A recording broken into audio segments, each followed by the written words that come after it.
a question that comes up often, which is vitamin toxicity versus vitamin deficiency. If we pee them out, right, all of our water soluble, we're not going to hit a toxic level because they don't stay in the body, right? So the only ones that have the potential for toxicity are fat soluble, which are A, D, E, and K. However, we are at a greater risk of deficiency if we aren't eating quality fat. Welcome to Salad with a Side of Fries. I'm your host, Jenn, talking wellness and weight loss for real life. We're here to clear up the myths, misinformation, bad science, and marketing to teach you how to eat and how to cheat. Are you ready? I'm having salad with a side of fries. Hey friend, welcome back to another episode of Salad with a Side of Fries.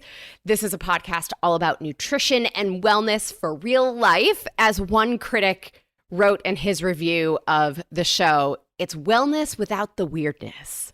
I'm your health coach and host, Jenn, always here with you every week. I cannot believe we are already in the second week of 2024. And joining me today is one of you, one of our loyal listeners and podcast member, Cindy. Cindy, welcome back. Happy New Year. Glad to be back. Happy New Year. I'm so happy to have you. And today's episode is called Nutrition 101.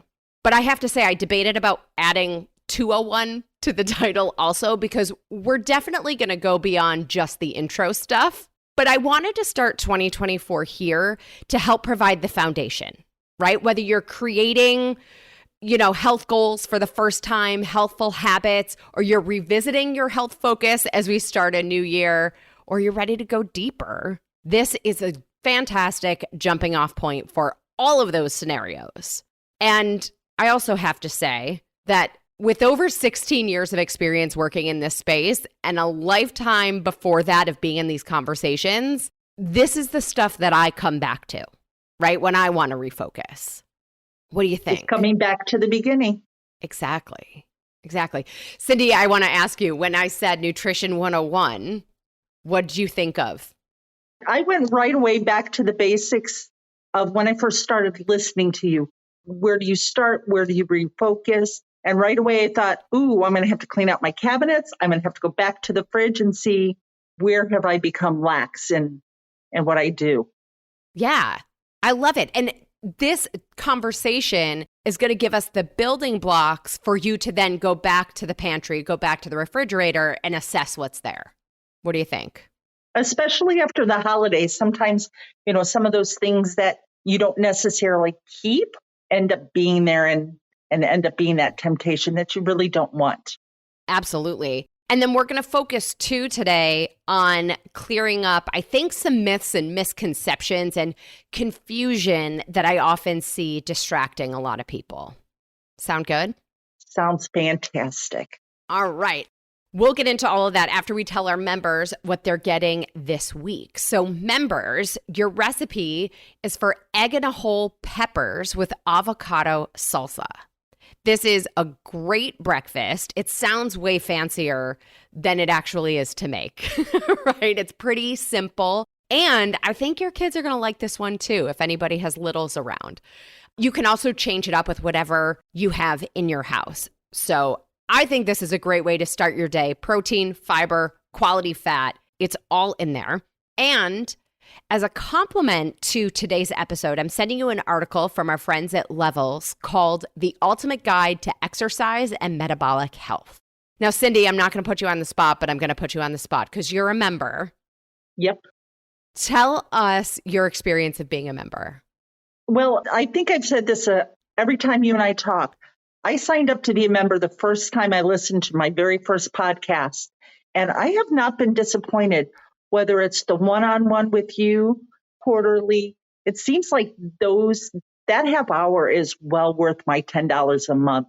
The recipes that I keep sneaking in for healthy living, just as good. And now I'm looking forward to the avocado salsa. Yeah. I know you can take that one and put it with other things too. Right? Yes. So all of those things that when you think, gosh, $10, you spend that so quickly at the grocery store or on a coffee or something else. This is just $10 for you, investing in yourself and your health. Well worth it. Absolutely. I couldn't have said it better myself. So if you want this recipe or the article, be sure you're a member. You're going to go to glow.fm/salad with a side of fries, or just click the link in the show notes. For $10 a month, you get weekly recipes, a monthly article or tool, extra discounts from me and our partners, plus access to live Q&A sessions quarterly. It's a total deal when you take advantage of the full offerings because you're going to save far more than that $10 cost. As Cindy told us, a no-brainer way to show yourself that your health is a priority. Plus, your membership supports this podcast and this community so we can continue to do this every single week. So remember, you're going to glow.fm/salad with a side of fries or that link in the show notes. Once you're there, you click support now, enter your email and payment info, click subscribe, and you're all set. You'll get this week's recipe for egg and a whole peppers with avocado salsa and the article, The Ultimate Guide to Exercise and Metabolic Health. Okay, so Cindy, a couple minutes ago, you mentioned that thinking about Nutrition 101 made you want to clean out the pantry, clean out the fridge. Yes. Right? I want to take it a step back even further, right? Let's even think about the origin of the word nutrition. Right? You're a teacher, right? Yes. I'm a teacher. Nutrition comes from nutrients. Nutrients are the building blocks of energy, right?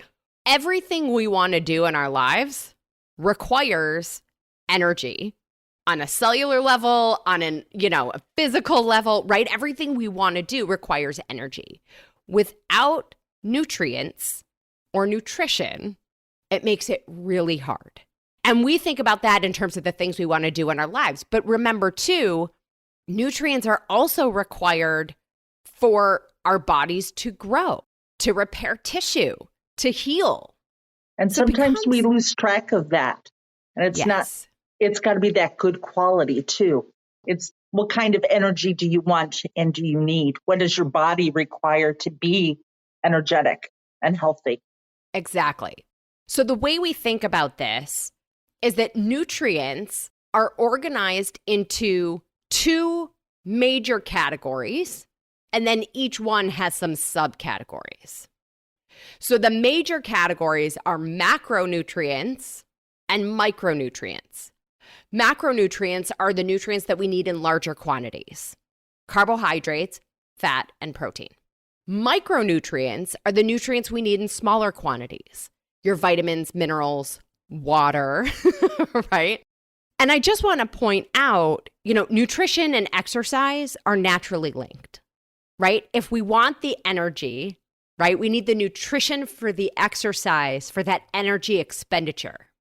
And depending on our physical performance needs, we might need to adjust what we're doing on the nutrition side, right? Definitely. When you look at those right away, when you think nutrition and weight management and health, people start thinking right away, oh, I have to cut this out or I can't eat that. When you look at it, the big picture, you need all of those in good quality. Exactly. The other piece to all this nutrition stuff, and to your point of getting these elements in high quality, also helps prevent disease. Remember, as we talked about at the end of last year, it's the raw material, it's the building blocks, right? So we're going to start with these macronutrients, and then we'll go to the micronutrients, and we're going to break it down. What do you say? Sounds great. Okay, so first macronutrient is carbohydrates. And for everybody who is starting the year, low carb, no carb, let's pause for a second, because carbohydrates are incredibly important, right? Carbohydrates are the preferred fuel for the body. They provide the body with the energy to perform work and the materials necessary to build and repair tissue, right? As do fat and protein, right? But so carbohydrates are really important. And Cindy, to your point, it's the quality of the carbohydrates that make the difference. So the carbohydrates that quickly turn into sugar, that are absorbed quickly into our system, that can lead to rapid fluctuations in blood sugar levels, those are the carbohydrates that are lacking quality for the most part. right? Like our sugary beverages, candy, pastries, cookies, right? Delicious though they are, right? They're not necessarily doing our health any favors. Correct. The complex carbohydrates, where actually the chemistry side, they're longer chains of sugar molecules, which means that they're broken down more gradually, and therefore they provide sustained energy and promote feelings of fullness. This is where we think of our vegetables, our fruit, legumes, whole grains. Okay? Those things that give you that consistent energy. It's not the spike up and back down where you feel tired when you're done. Good quality complex carbs keep you just at that nice steady level. Exactly. And so what we want to do is that we're thinking about building our plates and how we're fueling ourselves to create that energy. We want to focus on vegetables as our carbohydrates. And then we can fill in with some of the whole grains. Okay? So like I said, carbohydrates are the preferred fuel of the body. They tend to be faster fuel for the body than some of the other macronutrients. Let's talk about protein. Protein are also building blocks for the body. Proteins are then made up of amino acids. There are 9 essential amino acids. And we've talked about this before, but a quick reminder. Cindy, maybe you remember, no pressure. Do you remember what essential means when we have it with a nutrient? It means your body doesn't produce it. You have to get it from your food source or other sources. You're amazing. Yes, exactly. What it means, any essential nutrient means that our body can't make it. We have to get it through our nutrition or supplementation. So there are 9 amino acids that the body cannot synthesize. There are 11 non-essential or conditionally essential amino acids, meaning if the 9 essential amino acids are there, the body can make the other 11. Make sense? It does. So these That's other amino... Chemistry 101 for sure. I know. I know, but hopefully it's some approachable science, right? Complete proteins, like an egg, contain all of the essential amino acids. Incomplete proteins, like beans, lack 1 or more of the essential amino acids. So by combining different protein sources, we can ensure that we get all 9 of those essential amino acids. Cool? Yep. Okay, great. What does protein do in the body, right? Carbohydrates are energy. Protein actually has relatively small contribution to energy, but focuses more on regulatory functions like enzymes, hormones, different molecules and signaling systems in the body. Proteins are also really what make up tissues. So we think of structure, growth, and development. Proteins are really important. They help balance the body's acid base. And when carbohydrates become depleted, proteins are increasingly then converted to glucose for energy. That's a process called gluconeogenesis. But here's where things get tricky, right? Because we hear a lot of influencers and experts telling us more protein, more protein, more protein. And then we hear other people saying, you don't need that much protein, right? So where does this leave us? By the way, Cindy, do you happen to know what the FDA recommends for how much protein we're supposed to have? I'm trying to remember. All I can remember is that it should be a palm size for each meal. But I can't remember exactly what it is. And in my head, I want to say it was like 6 ounces. So the FDA recommends 50 grams of protein per day. And I will tell you, this is not enough. Okay.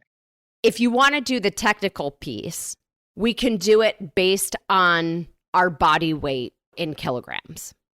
Okay. And then we adjust it based on life cycle things and our lifestyle things.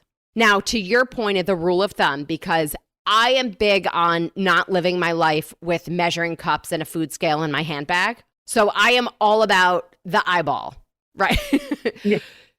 So a portion size for a female body biologically female body at a meal is 4 to 6 ounces, and a biologically male body at a meal is 6 to 8 ounces. That's essentially like your whole hand. I wasn't too far off. No, you're right. And then a snack is about 2 to 3 ounces. So that's a little less than the palm of your hand. Now, if you want to get technical, it's going to be 0.83 grams of protein per kilogram of body mass.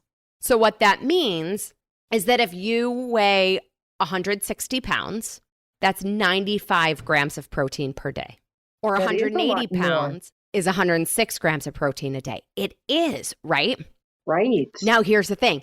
That 0.83 grams per kilogram is for adults, kind of standard.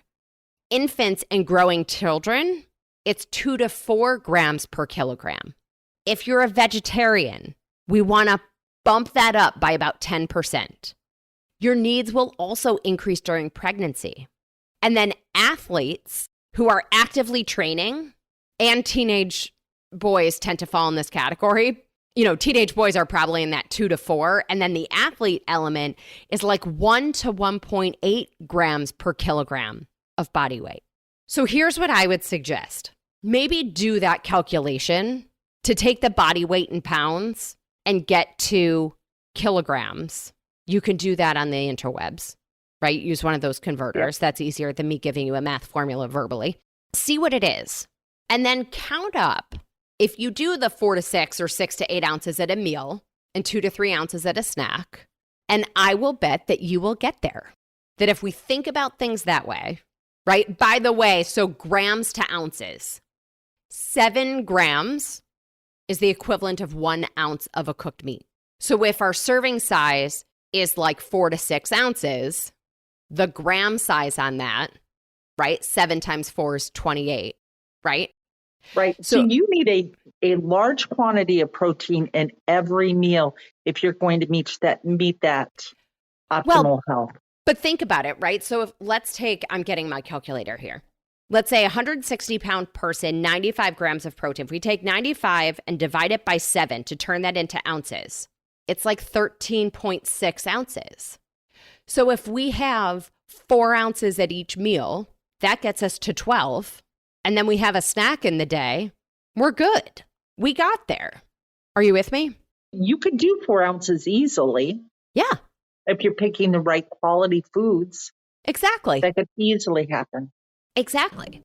And so that's where that 4 to 6 comes in. If we're an athlete, maybe we're more on the 6 side for each meal. Maybe we're having more snacks in a day. So what you can do with that calculation is see the 4 to 6 or 6 to 8 at a meal and 2 to 3 ounces at a snack is going to get us there.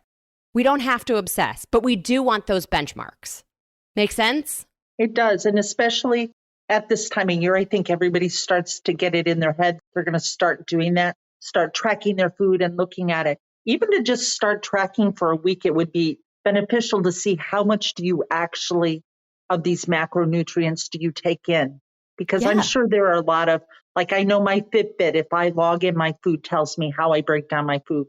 Just to do it and watch and see where you're at without, consciously, what do you go to naturally and see where you can tweak it.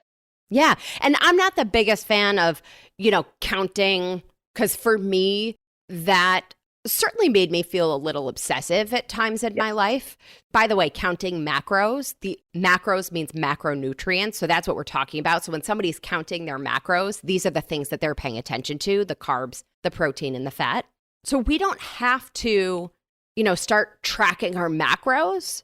If you walk around with the guidelines of how many ounces at a meal and how many ounces for a snack, you'll make tremendous progress without having to sort of hyper focus. Exactly. Excellent. All right, let's talk about fat, our third category. But it's so bad for you, Jenn. Oh, please, right? Right? Isn't this funny how fat got such a bad reputation? Fat is actually the second energy yielding nutrient in the diet. Fat helps us absorb nutrients, helps us absorb vitamins. Now, like everything, just like with our carbohydrates, there are different categories of fat, right? Different types of fat that impact the body the same way. What's really important is to recognize that lipids or fat play critical roles in the body. So fat helps maintain our body temperature. Fat helps protect our organs so that we don't, bump into a doorknob and puncture something critical, right? Our brain is made up mostly of fat. Every single cell in your body has a fatty layer around it. Fat is critically important for human survival. Where we've gone astray or awry is the quality of the fat that we're eating. Make sense? It does. So what are the types of fats? We have saturated fats. Saturated fats are a solid at room temperature. Think about that like the marbling in a piece of steak, right? If we left the steak out on the counter, that marbling doesn't melt, right? That fat is a solid at room temperature. Now, what's interesting is that the body needs saturated fat. It doesn't need a ton of it. So if you eat animal protein, you're fine on your saturated fat. There's no need to go out of your way to get saturated fat. The challenge around saturated fat comes from a lot of plant oils that are very present in processed foods, okay?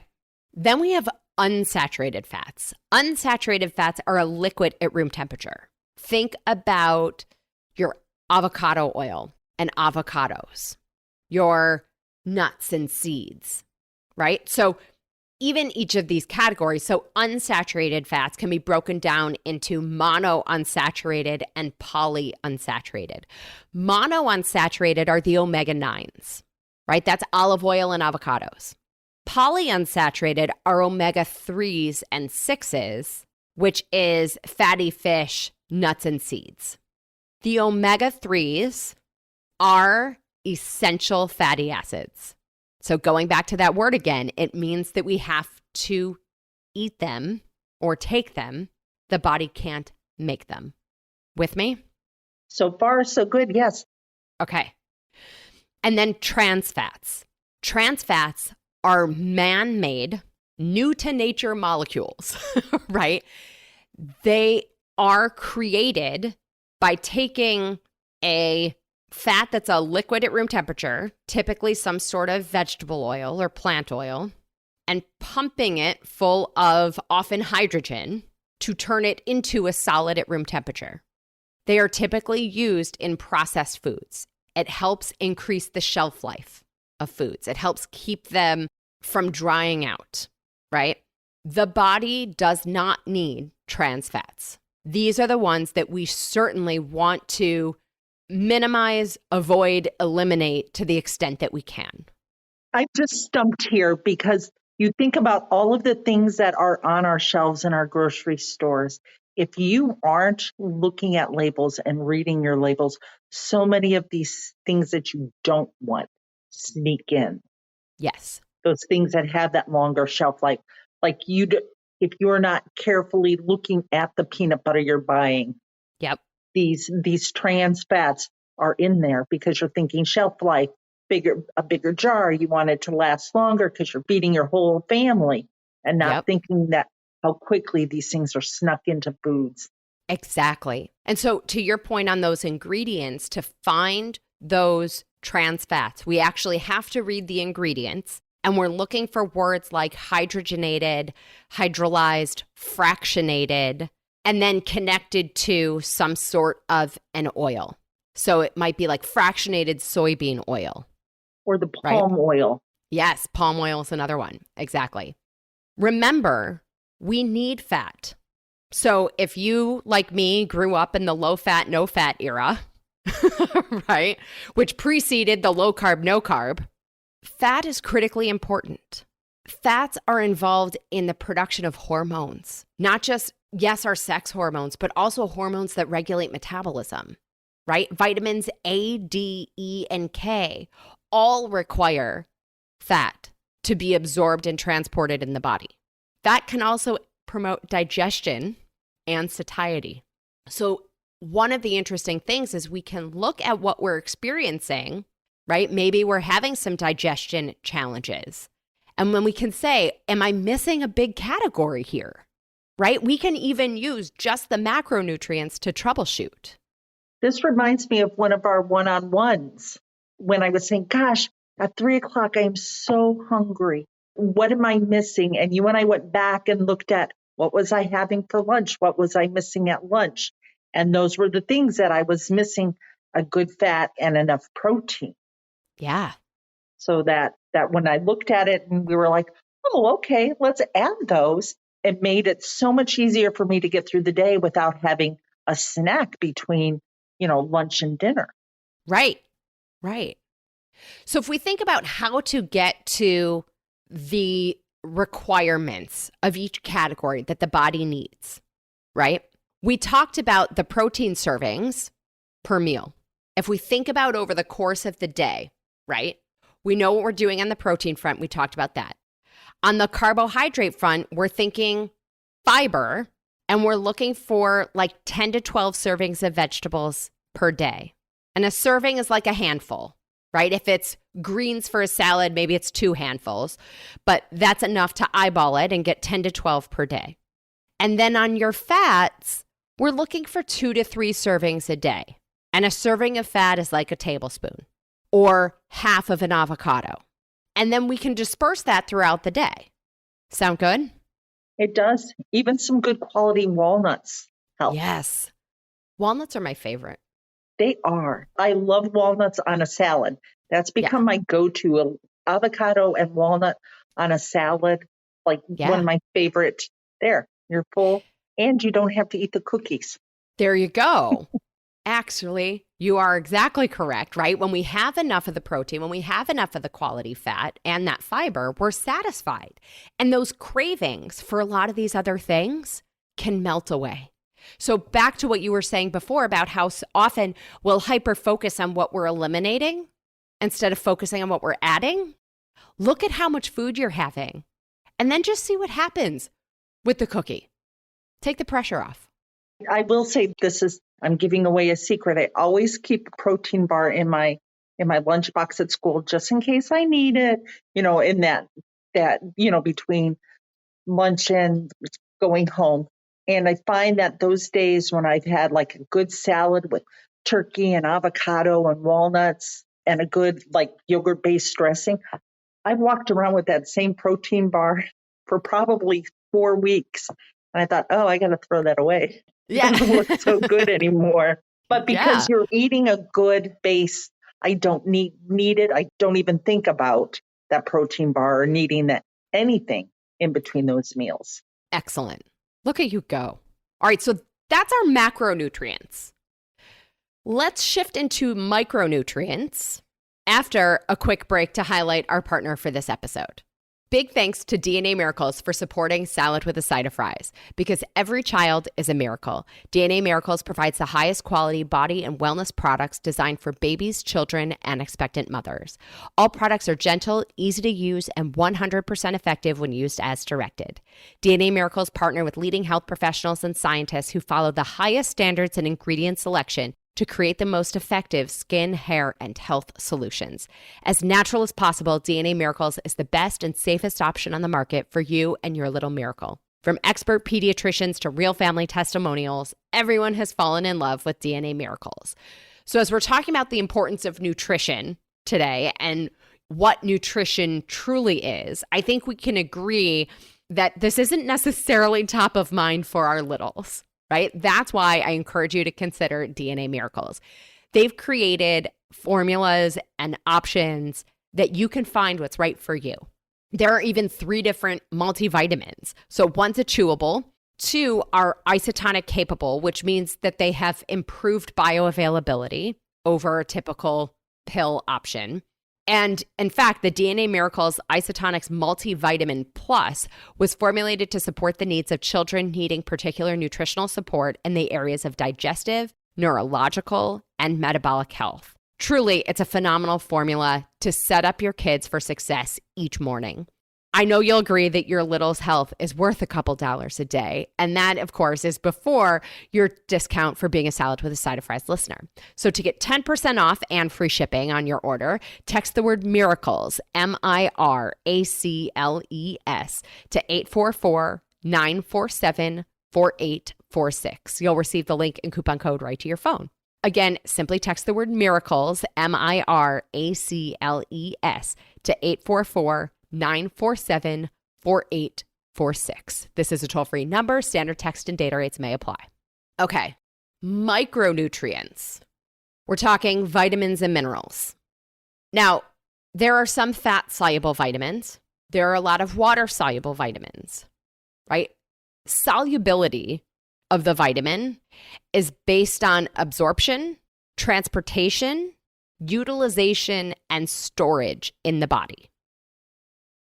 So what that means, if it's water soluble, it requires water, right, for us to absorb it, transport it, use it, and store it. However, water soluble means that we're going to pee them out. Fat soluble means that they are stored in the liver and adipose tissue.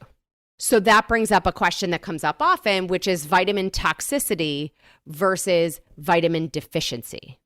If we pee them out, right, all of our water soluble, we're not going to hit a toxic level because they don't stay in the body, right? So the only ones that have the potential for toxicity are fat soluble, which are A, D, E, and K.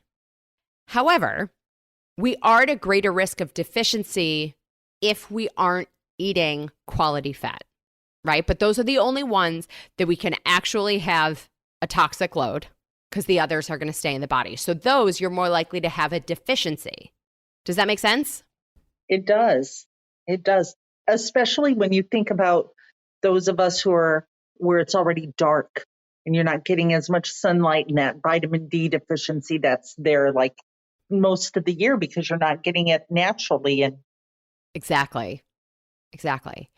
Now, for vitamins like vitamin D, right, we do have a lot of sources through our nutrition. Going back to those macronutrients, if we are eating a variety of fruits and vegetables and a variety of sources of protein and a variety of quality fat, we can get vitamins and minerals from those same foods, right? and probably much better than a supplement. It depends. We'll talk about that in a second. I think the quality of our food isn't necessarily what it once was. So I don't have it in front of me, but even like broccoli, right? Like the amount of calcium that was in broccoli that our parents ate versus the broccoli that we have today, it's a fraction of what it once was. So that might mean that we need a greater commitment to some supplementation, not only because our food supply has changed, but likely because we're also not always eating everything in a day. Like 10 to 12 servings of vegetables, we certainly work up to that. But for a lot of people, that's a challenge. Good question. So let's talk about minerals for a second, because minerals, there's also sort of macro minerals or minerals we need in larger quantities. So think calcium, magnesium, sodium, potassium, phosphorus, chloride, and sulfur are also in this category. Right now I'm thinking periodic table. Anybody else? Right. So these macro minerals that the body needs in larger amounts compared to the trace minerals, they're involved in bone health, muscle function, fluid balance, nerve transmission, right? So a lot of functions in the body. And then trace minerals. So what this means is not that they're less important, but just that they're smaller quantities, right? So trace minerals are just important. This is like iron, zinc, copper, selenium, iodine, chromium, fluoride, manganese. These trace minerals are involved in enzyme activity and our immune system function and energy metabolism, our thyroid function. So when we think about how each one of these play critical roles, right, in other elements in the body, we can understand and start to appreciate how without some of these things coming into our systems, we could likely see some breakdown of process and function or structure. What's coming to your mind, Cindy? So many things, because I think about like some of our elderly family members who, they're not eating as well as they should, all of a sudden, have all kinds of little aches and pains, and, we're taking them to doctor's appointments for things that may easily be treated or helped along with a better diet. Absolutely. Absolutely. And of course, nothing we're talking about can take the place of your physicians, right? We are not here to diagnose, treat, cure, prevent anything. But to your point, it's interesting to look at what happens with age as, maybe our appetite changes. Or these days, what's really popular is people who are on medications that change their appetite, right? And in those situations, it might mean that we need a greater commitment to the quality of the food so that we're able to give the body what it needs with the limited consumption. Very much so. Yeah. So another piece on micronutrients is water. As a jumping off point, work for 8 ounces glasses of water a day. I highly recommend starting the day with 8 ounces of water. And then again, if you're looking for that guideline, the guideline is generally half your body weight in ounces per day. So now, Cindy, you have me thinking because, like you were just saying, there's sort of like the textbook situation versus the reality, right? What are we actually having? Yeah, that's true. Right. And there are all sorts of agencies surveying people to find out, what's happening, what people are getting or are not getting. Typical nutrient deficiencies are often vitamin D, like we talked about, folic acid, potassium, magnesium, and calcium are some of the most common. What's more interesting is even what you were saying about supplements, because the data shows that the individuals who meet the acceptable levels are supplement takers. I believe that just in my own experience, watching my health become more optimal using those vitamins to branch where I haven't or where I was missing things, and how much different you feel and better you feel just with that extra boost. Yeah, absolutely. Okay, this is an interesting statistic. An estimated 27% of daily caloric intake in the American diet is comprised of calorie-rich, nutrient-poor foods. Alcohol constitutes an additional 4% of daily caloric intake. Wow. I was just thinking that that's more than your glass of wine or a beverage a day. Right. So much goes on in my head now about this. Anything you want to share?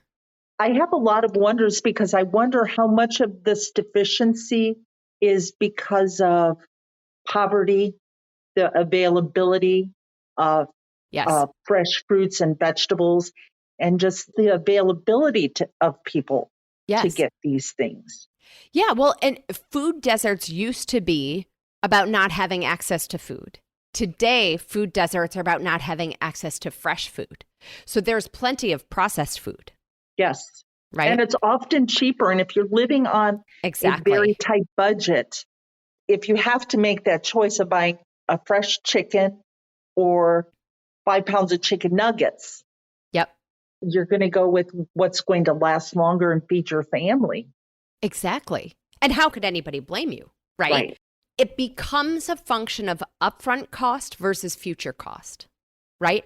We can pay the upfront cost in the quality of food or the future cost of healthcare, or should I say disease care, right? Because what we know is that physical inactivity, eating a high-calorie, low-quality, nutrient-deficient diet predisposes people to greater health risk, right? Cardiovascular health, cognitive health, sexual health, muscular health. Our overall health is at risk when we are nutrient deficient. Really interesting. So the Council for Responsible Nutrition looked at nutrients in 3 ways. The first was the amount of each nutrient consumed from food alone. So that's not including any nutrients added by enrichment or fortification, like often with cereals or flours, right? And not including dietary supplements. The second was the amount of each nutrient consumed from foods, including enriched and fortified foods. And the third was the amount of each nutrient consumed from all sources, including enrichment and fortification and dietary supplements, right? The researchers concluded, and I'm quoting them, it says, without enrichment and or fortification and supplementation, many Americans did not achieve the recommended micronutrient intake levels set forth in the dietary reference intakes. Nutrients supplied by enrichment, fortification, and supplementation help people who would otherwise fall short. Wow.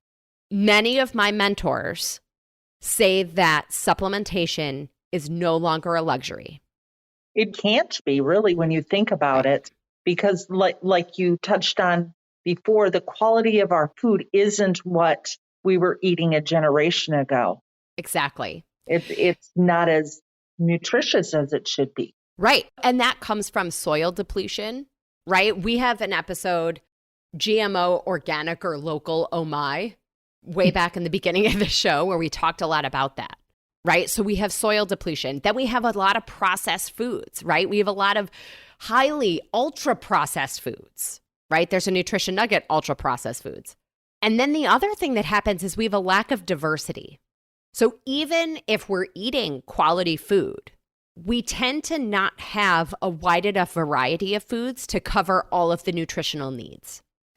And so it's a lot of this lack of dietary diversity that can result in specific nutrient deficiencies, right? Vitamins, minerals, omega-3 fatty acids are a lot of the ones that we hear about all the time.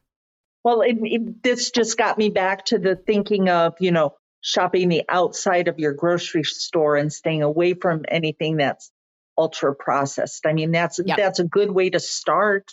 Exactly. To make sure you're getting those nutrients. Yeah. And the piece to this that I hear everybody coming at me with is, well, but what about me? Because I insert fill in the blank, right? What we just talked about is fundamentally human, right? Then we can get it into the specifics of, variations depending on, like we even talked about with protein needs, right? The difference between biologically male bodies and biologically female bodies. And then age, right? You talked about an aging population, right? Our activity level. So those can then create some requirements or variations that are almost sort of based on a category, right? So for example, like children likely need more calcium for their bones, right? And more protein, more B12 for proper nerve function, right? Women require more iron than men, right? Then we have activity levels. We talked about athletes, right? That different energy expenditure, muscle recovery, those things that we're going to use our nutrition to support. And then there's environmental factors, right? What are the toxins, the pollutants that are in our world, right? Because where you live is different than where I live. Definitely. Stress, right? Stress depletes nutrients like mad, right? Especially B vitamins and magnesium. Very quickly, too. Yes. And then we could think of, chronic illness, right? Do we have something that creates impaired nutrient absorption, right? Like some of these digestive issues or autoimmune conditions. So some of these other elements between lifestyle and environment can then also impact our individual variations, right? We talked about it before, but vegetarians and vegans need a higher commitment to protein and a range of protein sources so that they're getting all of those essential amino acids plus the vitamins and minerals. Those who are gluten-free might need a higher commitment to nutrients like fiber and some B vitamins, right? So we can fill in the gaps where our nutrition falls short with some supplementation. We have an episode that's a Q&A supplements that can help you. What I want everybody to understand is that there is zero substitute for healthy, well-balanced nutrition.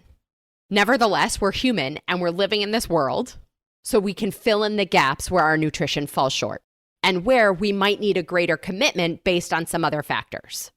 It requires that commitment to your health and to Yes. know yourself and what you need specifically. What I need is entirely different than what you need, just based on our ages, Yep. Yeah. where we live. Those kind of things do make a difference.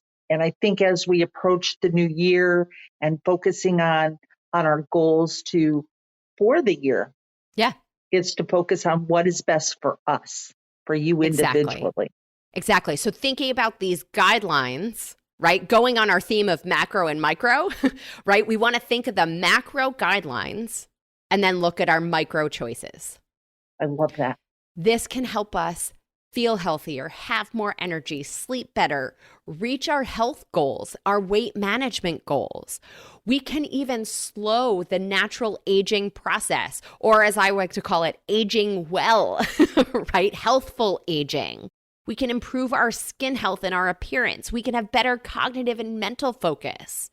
All of the things that most of us are looking for come back to the fundamentals of the Nutrition 101 that we talked about today. And like you said, there's a lot of chemistry in here. So there's also sort of that 201 situation happening too. But all things we need to look at for ourselves. Yes. You're going to be focusing on what you need. Exactly. Even those carbs. Eat your carbs. They're good for you. Yes. It's about the quality carbs. Yes. So I feel like we talked about a lot. Let's wrap this up. Any other final thoughts? Well, I was thinking when you were talking about vitamins and the different needs, there's a reason when you go into the stores to look for vitamins that they have so different for men's vitamins, men's health, women's health, children's health. I'm not going to get away with the Flintstone vitamin anymore. I'm past that age. Yep. So, we do look at those. There's a reason that they have plus 50 on them, because the nutrients and the macros and micros that you need are different as you grow up and mature. Exactly.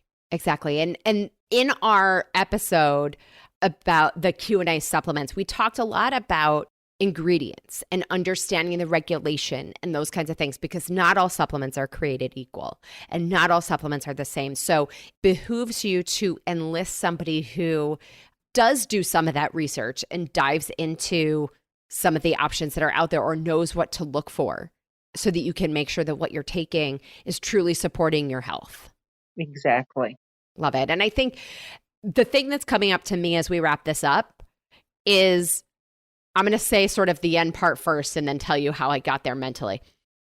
So when we create wellness within us, we are more equipped to create wellness around us. So as we're moving through 2024, we might feel like the people around us pull us in all different directions, right? Gets challenging as schedules return and all this stuff is happening. The more we can prioritize our own wellness, the more those other things can shift to look more like wellness around us too. And if it's other people in our lives who are, influences in that way, we don't have to change them. We can start with us, and that allows us to help create wellness around us. I love that. Start with you. Yes. Start with you. I'm a perfect example of that. We talked about that earlier, that when you start working on yourself, the things that are important to you kind of fall into place. Yep. Congratulations to you for doing it. Well, it's been a journey. You've been along the ride with me. So absolutely. It's not always easy, but if you focus, again, I think I keep saying that, if you focus on what's best for you, others will come along. You become a good example for other people too. Yes, exactly. People start to see the changes in your energy level and your ability to handle the stress every day. Yeah. And then we can inspire others with our own progress. Yes. Fantastic. All right. I think it's time to preview our nutrition nugget. What do you think? Of course. I love a nugget. Okay. So on Friday, this week's nutrition nugget is called Cool Your Rice. So you've maybe seen this in the news or heard people talking about it. This is about how rice and some other foods are better for your health if you cook them and cool them before you eat them. So which foods is it and why is this the case? We're going to get into it on Friday. So be sure wherever you're listening now, click the follow button or the plus sign, and then your app will alert you when the Nutrition Nugget goes live on Friday morning. Well, as always, everybody, I'm your host, Jenn Trepeck. Connect with me on Instagram or all social media. I'm at Jenn Trepeck, JENNTREPECK. Website is asaladwithasideofries.com. Please send me a message. I want to hear your takeaways, your ideas, your questions, your goals for 2024. And of course, if you haven't already, shameless plug for our 2024 Resolution Revolution group coaching program that starts in just a couple weeks. Cindy, thank you again for being here and joining me for this one. Thank you for having me. I've learned a lot. Oh, good. I love it. Of course, if you're not already, join our membership program by going to glow.fm/saladwithasideofries or just click the link in the show notes. This shows your support for this podcast, this community, but most importantly, it supports your health. You'll get this week's recipe for the egg and a whole peppers with avocado salsa and the article, The Ultimate Guide to Exercise and Metabolic Health. So until next week, remember, nutrition is about nutrients, the building blocks of energy and frankly, life. So no matter what your goals are for 2024, health related or not, you can use your nutrition to serve you and help you make it happen this year. Well, friends, that's it for today's episode of Salad with a Side of Fries. Congratulations for making yourself and your health a priority. Thanks so much for joining us. Be sure to click subscribe or follow on your favorite podcast platform. Share us with a friend, and we'll be back next week. Always remember, you deserve it, and you are worth it. Happy healthy.